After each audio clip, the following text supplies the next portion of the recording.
Ladies and gentlemen, joining us now is a guy that might have to fly his own plane. I assume he'd be able to fly it perfectly. Without a doubt. This man is currently the back-to-back MVP of the Dahn League. Some call him the greatest hitter maybe of all time. He appears to be 6'12". Ladies and gentlemen, Captain America, the captain of Team USA Baseball, Aaron Judge. Mr. Judge. I'll help you up, dude. I appreciate you're not FBA. God, good to see you, dude. Thank you so much for joining us. Yeah, you know. God, man. This guy. Always an honor. This guy. Cap. How are we, Cap. Great shoes per usual. Yeah. Yeah, that's a miss. Jordan's. Shoes last time or no? Yeah. Oh, hell yeah. Oh, yes. Thank you. Thank you again. Yes, sir. Here you go, sir. You ready? Cap, you see my Jays? Thank you for sending them to me. Oh, that's incredible. It's incredible. you. You're ready to go. That was you and your people. You're ready to go. I will say my pinky toes right now, kind of, you know. Give it a sec. Yeah, I got to break them in. Break them in a little Yeah, bit. do a little bit of that. Just like the gloves. Yeah, can you tell us about break? Yeah, on that note, I was playing some long toss out here. Okay, this is not you being in braggadocious. How far are you throwing from this line here? Like, whenever you're doing long toss. This is my first time doing it. It was earlier today. I just need to know where you're at versus where I'm at. Who are you throwing the ball to? Like that fence over there? Are you making it all the way to the fence? We're getting close to the fence. We're getting close. It depends on the day. Not every day, but a little long toss a couple times a week. Gets arm feeling good. Okay, so you guys play so many games. I just played catch, and I got these tingles in my hand, and I got this thing. Give it a week. Okay, Give it a week. and I think I'm pitching against Kershaw potentially later today. So I mean, I gotta really get. I don't know what juice they were using back in the day, but I need to find it quickly out here. Can you tell me about this Team USA journey that we're about to go on here? Because me, as non-baseball person, I got so invested in the World Baseball Classic 2 years ago. Whenever Japan wins. I have been told that a lot of you watched that just like I did and decided that this one was going to go different. Is that an accurate depiction of how this Team USA team came together and how you ultimately became Captain America for us in this WBC? Yeah, definitely. We, I was sitting at home watching it. I was a free agent at the time, wondering where I was going to play, and signed it back with the Yankees. Best decision ever. And Hell yeah.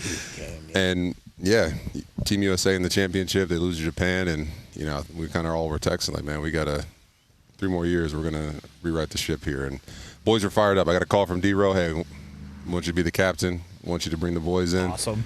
And it's been an incredible journey. Kind of talking with D-Row, talking with the boys, just seeing how many people just right away were just, hey, I'm in. Oh, we're doing this. Like I'm in. So. Looking forward to it, man. It's getting real. You know, putting the uniform on, seeing you guys all decked out, it's getting real. I can't wait. Yeah, us, of course. Yeah, we make it feel like it's real. Yeah, I understand. Hey, don't feel the pressure too much of us being here. Whenever you talk about putting it on and, like, representing for our country, basketball was starting to deal with European invasion. Okay, basketball was starting to get all the MVPs in a row were all European invasion. Now we all have eyes. We see it. Shohei, Japan, really becoming – I think good for the sport of baseball because how much they love it and how much their countries kind of got involved. But this is America's pastime. Is there something about that in this locker room, or I don't know what you guys call it, in this clubhouse, in this?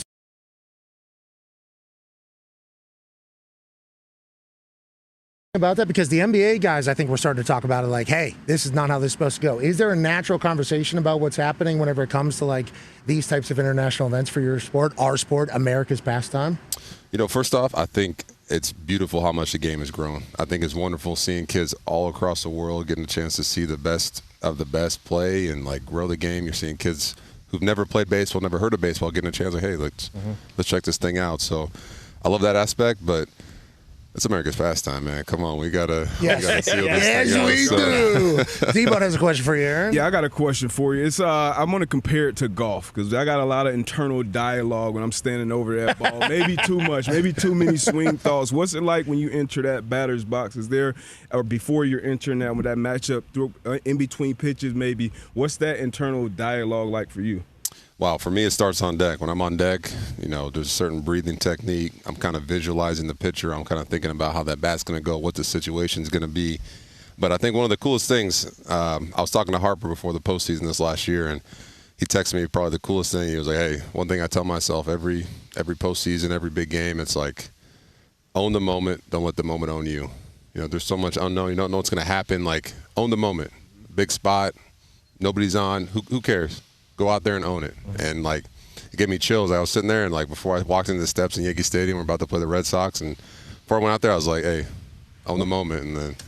Welcome to my show. Yeah, that is real. So as a punter, you know, which is obviously you guys get so many more at-bats and everything means much more. But as a punter, I'm walking out on the field all by myself back there. All eyes are on me. You're going to find out whether or not, because you guys fail so much. Like strikeouts are just like, yup, take it. Everybody's laughing in your face. Walk of shame back there. And then next one, you got to go back out there.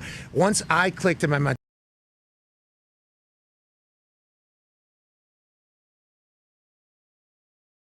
now. Like these, welcome to my show. As opposed to like trying to do my job. It's like I'm walking out here to try to steal the show almost and try to bomb some balls. It's a different mentality whenever you're trying to just go ahead and dominate as opposed to get by. You have, brother, back-to-back MVPs. I ride along your seasons with this man, Ty. And Ty had a long one yesterday. I want to let you know for his country, he tied one on yesterday alongside us out here in Scottsdale, which, wow. Beautiful. What a place out here, well, especially with the access Team USA is getting us. Ty has a question for you, Aaron. Obviously, there are a bunch of all-stars on the Yankees, but being the captain of the Yankees, like how does your duty differ here when you have, you know, there's 30 guys on the team, 65 all-star selections, a bunch of MVPs? Like, is the approach a little bit different when obviously there are a bunch of dudes on the Yankees, but like everyone here is like, this is the best of the best. Like how different is that day to day? And obviously this is a lot more truncated than a full season with the Yankees, but how does that approach change? For me, it's going to stay the same. You know, I got a chance to play for the best franchise in all sports with the Yankees. You know, the guys that come in and out of those doors are some of the best, MVPs, Cy Young winners, everything. And, you know, same with this room. Cy Young winners, World Series champs, MVPs. My job's the same. I got to get the best out of everybody in that room. You know, how I can help you elevate your game, anything I can do, if it's a talk, if it's us hitting the cage, us talking on the field, whatever I got to do to elevate your game to help us win, that's what I'm going to do. So it doesn't matter if you're from, you know, Cincinnati, the Dodgers, Miami, whatever I got to do to help you be your best for the next 2 or 3 weeks, like, I'm going to do it. What do you guys do? Play cards? You a cards group? Because you guys are around. Baseball is a long season. Is it normally a cards type situation? What would the camaraderie building be for Team USA in this quick amount of time? Yeah, that's a tough thing. We played cards on the flight, you know, 3-5-7, Boo-Ray, kind of messed around a little bit. With baseball contracts? Yeah. Goes quick. Wow. Goes quick. Yeah, I could imagine. But team dinners. We have a couple team dinners, get the guys together. I think Logan and Webb's going to have some people over. We're going to have some fun. I think that's the biggest thing is like, hey, just dive into it. You know, dive into each other, ask questions, get to know each other. Like you got the best of the best all in one clubhouse. Like let's soak it up. I think that's the coolest thing is like get to know each other, because when it hits the fan out there on the field, like we're gonna be ready. I'm gonna have your back. I know you dived into me, I dived into you. Like we're gonna have each other's back. I love that you guys are taking like an emotional standpoint for representing the United States of America. And with what just happened with the hockey teams, how does that kind of change? Did you and the boys are obviously on a group text, I assume. Yeah. You're watching both the women and the men just pound Canada. Pound Canada. Into submission. It's our sport now. Now, granted, Japan was saying the same thing to us a couple years ago about this particular sport, so we didn't love that. We had to get pretty quiet quickly. But whenever that happens, what is the group text amongst you and the rest of the boys for Team USA here? Oh, boys were fired up. Hughes, man, we said so many pictures of Hughes in the group text. It was How about great. the beer gift from Quinn? I assume you guys. Yep. It was great. It's kind of cool. Like it's just gonna snowball into this. Like just the excitement we had with when I was with the Yankees, and then in the group text, just the boys were pumped up, and also now it's like WBC, get a chance to throw on the red, white, and blue, and like copy what they did, man. That was a special run. That was fun to watch on both sides, men and women. That was a blast. And we're going to watch you guys do the same damn thing. Go ahead, man. Yeah, speaking of emotions, Aaron, when you first put on that uniform, what were your emotions? Were you thinking of your family? I mean, granted, you play for the Yankees. You mentioned it. Every time you put on that uniform, the pinstripes, that comes with something. But when you put on the USA uniform, was it a different feeling? Was there something specific you thought of, or was it just kind of a overwhelming, hey, let's go do this thing? Oof. Kind of all of the above. When I put on the uniform, honestly, looking at the flag, just really reminded me of all the men and women out there that have fought for this country or are fighting for this country. You know, I get a chance. My family's safe at home. I get a chance to go play a kids game every single day. You know, I get to see my daughter at home. I get to see my wife, see my family. So it's just that was my first thought. I was like, man, there's people overseas, everywhere around the country, people in the past that have lost their lives, didn't get those moments that I get to spend when I go home and see my daughter. So that was kind of the first thing kind of going through my head was thinking about them, and then it was like, oh, it's go time. Yeah, absolutely. Because there's a lot of people that aren't baseball people. Just because they see USA playing against somebody like Brazil. Okay, there's going to be people that are going to see Team USA play in Brazil, and we're expecting 30, 40, nothing. At least 5 home runs. Yeah, like, what is real? What should we be thinking about some of these teams? Like, I think Brazil, I don't know their entire roster. I don't think I know anybody on their roster. But some of these countries, I don't think anybody in America, non-baseball people or baseball people, are going to have respect for them. What is your guys' mindset? Like, every game, obviously, you can't slip. Like, I think is that baseball in a nutshell as you view this tournament? Because, like, and do you know all these guys you're playing against in this tournament? Great Brazil, Great Britain, Netherlands. Italy, I think, has a team. Yeah, good team. Do you know these teams? Are you studying these teams? And what should our expectations be of your squad? Oh, we got to have a killer mindset. That's the thing. It doesn't matter who you're playing, because teams are going to come after us. They're going to give us our best. They're going to do anything they can to beat us. So we got to do the same thing. We got to treat every opponent. Doesn't matter if you know them, don't know them. It's like, hey, we got a job to do. You know, we got to get in, get out, take care of business, and move on to the next. So if somebody's throwing the floater out there, you got like a 60-mile-an-hour coming at you. Well, floater, ephus. Yeah, how would that go? For instance, like I might be pitching against Clayton Kershaw later today. He's pitching against me for sure. We'll see if I can get out there. He might have. When was the last time he saw 67 miles an hour coming over? He's gonna Happy Gilmore you, I think. He might. Oh no. Nah, it's. Do you think I make contact? One full inning, I get 3 outs. I can barely make contact against him. So. You might have better odds than me. We'll see. Yeah. Okay, of course. No, but there is like levels to this shit. What are you expecting pitching wise? Like, we have the best pitchers, right, in the world. Some of these other places might have 1 guy, 2 guys. Like, what should we expect competition level from some of these countries? We're gonna see. I've never been in it, man. If I played a couple years ago, I'd have a better. Oh, so you really are just kind of international play is not a normal thing for like a baseball thing. Like when you're kids, you're not doing like international games. The good ones are. I wasn't invited to those ones. So. Crazy. What? Yeah, it's all good, but it's yeah, I'm just excited. It doesn't matter, man. It doesn't matter what we're about to see. We gotta take it. Yeah. Bomb ball. Tone has a question for you, Aaron. Yeah, you were talking about what you learned before the postseason, last postseason with Bryce Harper, and now you have Skeens and Skubal and Kershaw and Bednar on your roster.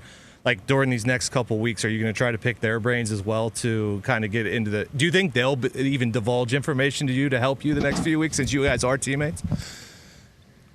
I think a little bit. They won't give all the secrets, but Yeah. I think, man, there's greatness all in that room. We're surrounded by greatness. You got to I think what I'm going to try to do is just appreciate it and see like how these guys tick. What's their preparation? What's their weight room routine? What are they doing in the bullpen? What are they doing in the box? Like, what do you like, especially the hitters? What do you think in certain situations to prepare for this situation? So, I don't know. I think, yeah, everyone's going to kind of keep all certain secrets kind of tight to home. But no, you're going to. Yeah, we got to dive in. That's one thing I'm going to tell the boys here in a little bit is just dive into each other. Learn what you can. Like, be there for each other, man. That's what's going to help us ultimately win the gold. How old are you? 33. God. We're a perfect human, Ty. I agree. Hey, my captain. Ty is last Our question. captain. Yeah, our captain. Amen. Our Right. captain, sir. Yeah, our he captain, is. sir. How's the elbow feeling? I know that was like a big thing last year. And then in terms of like this, I saw spring training. You're down in Tampa. You hit a couple homers right away. It's like, all right, Judgy's ready to go. You know, he doesn't really need spring training. But like in terms of preparation, do you have to kind of accelerate everything because this is full go and it's not like a spring training game where you might get an at bat or play 3 innings and then you're done for the day? Like how in terms of like the big picture, how much did you have to accelerate everything to get ready for this? Yeah, for the elbow, starting with the elbow, I didn't take any time off. I probably took 2 weeks off after our last game, no throw, no baseball stuff, and then I was right back to throwing just to kind of get the juices flowing a little bit. I'm getting older, so I can't. Yeah, I can't yeah, got it. But then there's always the question about how many reps can your old body handle, you know? Because you can't take much time off because old body will obviously, not you're old, you're 33, but you get it. But then if you do too many reps, is the old body able to keep up? Have you always been a lot of reps guy and just get back on the horse? No, usually I take a lot of time off and try to recover, but it's just like when you got that old 72 sitting in the garage, man, you got to keep that thing, running, you know? So, so I started right after the season, started throwing, doing my stuff, and you you got the same schedule. Just move it up a little bit. You know, if I know I got to be ready March 6th to kick some, you know, just move it up a couple weeks so I'm ready. Just move it up. So the preparation was all the same, and yeah, we're fired up, man. It's gonna be great. You mentioned Logan Webb. I was actually there. There was a photo that I posted in November. Ernest had a show at the Ryman Auditorium down there in Nashville, and whenever I got down there, I went to his bus beforehand, and Grandpa Rossi was sitting in there, and I'm like, holy hell, I'm such a big fan. And we're hanging, and Ernest is in there with his guitar, just singing. And then all of a sudden, they start a music conversation, and me and Grandpa Ross are kind of stuck on his side. I'm potentially at a much different elevation altitude than he is. We start talking about Team USA, and then all of a sudden, Logan Webb walks onto the bus. And Logan Webb walks by us. I introduce myself. How you doing? Has a couple friends that are awesome. Walks by. And Grandpa Ross, he's like, we had a 45-minute call earlier today about how to get that guy to join Team USA. And I'm like, what do you mean? He goes, well, Team USA, we're trying to get everybody. Like, we're actually trying to get everybody. The coaches are trying to sell D-Row and Ross. I guess they're trying to sell. And I was like, well, let's go. I'd like to be a part of this. What are we doing? So I walked over to him immediately, and I was like, man, I love what you do with the Giants. That World Baseball Classic is really the thing that the whole world gets in. And then Ross, he comes in, he goes, hey, all the boys are just getting a little bit earlier ready so that they're not injured. Like, we did a full work. And on that bus at the Ryman at the Ernest concert, he said, all right, I'll do it. And we took a selfie. I put a little Easter egg up there. And then I think he announced that he was going to do it like a month or two later or whatever. But getting a chance to hear how Ross was talking about it, then how Logan talked about how I guess some people are scared of this because maybe they weren't fully ready, and then there's an injury that takes place, and then all of a sudden, not only does that suck for the player, the fans, the team, everything. Mm-hmm. Has that been true? Because I only heard it with Logan, like, hey, just need the boys to be ready for early. What does this mean back-end-wise? Like, I know you haven't done it, but the way you've projected how this is going to go for the rest of the season, you just got ready earlier? Is that kind of what these guys have all done? Yeah, you're just getting ready earlier, but I see, you know, I've seen a couple of guys get hurt throughout, you know, the World Baseball Classic, but, you know, the guys we have on this team, man, they're professionals. There are a lot of veteran players. They've been there. They've done it. They know what they need to do to get ready. So I think for me, man, if I can hit the ground running through this and beginning of opening day, like, I think we're going to be in a great spot, man. And then you got 400 games, and then maybe you win the World Series. We can't thank you enough for representing America. We can't thank you enough for taking time. We can't wait to watch you guys work out here. And if you have any tips for me against Kershaw. Mm-hmm. You got a guy right back over there. I think Harper might have a couple good ones for you. I'm a righty, though, I think. Or a lefty. I don't know. I'm throwing my hands at that thing? Yeah, throw the hands, and you see those mountains out there? Yeah. That's where you're aiming. Yeah. That's Aaron Judge baseball, baby. Ladies and gentlemen, Captain America, Aaron Judge. Yeah, Judge. Thank you, Aaron.